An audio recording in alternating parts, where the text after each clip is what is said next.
Bine v-am găsit, prieteni, la un nou clip pe acest canal. Am decis la cererea voastră să continui seria de teorii Lego Ninjago. Pentru a continua trebuie să apăsați pe butonul de like, subscribe și share. Cu alte cuvinte, hai să începem. Elementele sunt sursa abilităților fiecărui maestru elementar și un amestec de subiect mistic și ușor confuz.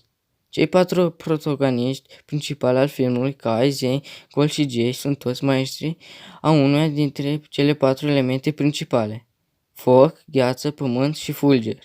Fiecare element acordă abilităților de maestru asociate cu elementul lor.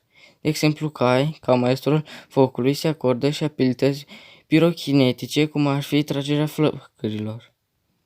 Sensei Wu, profesorul celor 4 ninja, nu este un stăpân al uneia dintre elementele principale.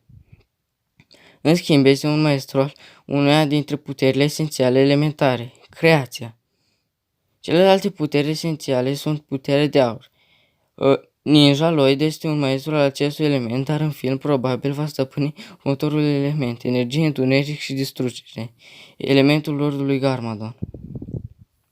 Aceste elemente constituie doar o fracțiune din numărul total de elemente, dar toate celelalte sunt considerate secundare și sunt legate de unul dintre cele 4 elemente principale.